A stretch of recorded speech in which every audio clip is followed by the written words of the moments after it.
All right, good morning, everyone. Welcome back to Lights Over Loveland. Today, I just really wanted to talk about the podcast, the Telepathy Tapes. I finished listening to it this week, and I think it is the most important podcast I've ever listened to in my life. It deserves to go viral, it needs to go viral. It is so mind blowing. And what the Telepathy Tapes is about, and I get telepathy is a loaded word. Um, Seems when a lot of people hear that word, they kind of just shut down automatically. But it is these nonverbal autistic kids who can communicate telepathically. Some of them can only communicate with like a family member telepathically, but the majority of the other kids can all communicate with each other telepathically, which is insane. And they do all these different tests to show them doing this skill. And like the Gansfield experiments back in the day, um, that was statistically significant because it was over like 35% or something like that for how accurate people were.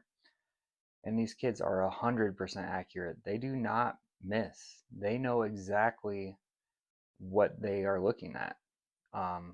It's very interesting when you listen to the parents explain what their kids are going through. They were told their whole lives that your kid's not in there, so just give up, which is such a devastating thing to even say to a family. Um, my son was diagnosed with autism when he was 2 years old. He didn't speak until he was 4, but just I can't even imagine going through that. And so these kids, they found out that they can communicate with like pointing to a board with letters punched out of it so they can spell out the words, or some of them have learned how to talk through a tablet, but it requires very fine motor skills to do certain things, and even speaking, like all the muscles and everything you use that we just don't even realize. It's just too much for them to be able to do that, but they found out that these kids can communicate in these other methods, and they are in there, they are brilliant. They're being they're being held back by society. um, Schools are teaching them like they're preschoolers and all these things, and they have so much knowledge. So they talk about in the podcast how some of the kids, they can't even feel their bodies. They're not even aware of where their bodies are. It's like a mind body disconnect in time space. Like they can't tell where they are, so they need assistance to be able to communicate. And they also talk about they have this place called the Hill where they all go and they all communicate telepathically, but not just like when they're close together. There's people from different states, different countries. All these nonverbal autistic people are all going to this place called the Hill and communicating with each other, so they're not lonely. They have this like base of people that they're all working with, and they're all just so loving. And I think speaking verbally leaves a lot to be desired when you're trying to portray something, and it just doesn't show like the exact meaning. Like if you could send someone exactly what was in your head, this world could be so different because there would be no more misunderstandings, or I took that the wrong way, or their facial expression was weird and their tone was strange, and people are just like, when I speak and stuff, I don't know what my face is doing. I'm horrible at speaking.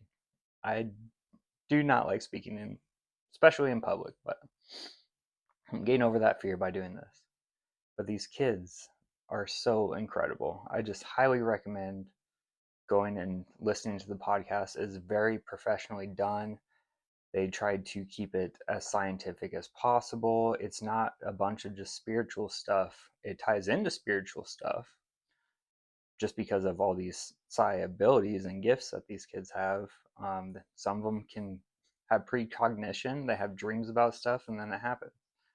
It's so interesting, and I think this is what is needing to be studied, and how this relates to consciousness in all of us, because maybe we all have these abilities, we just don't know how to tap into them. Like, they're just using, that's their main way of communicating right now.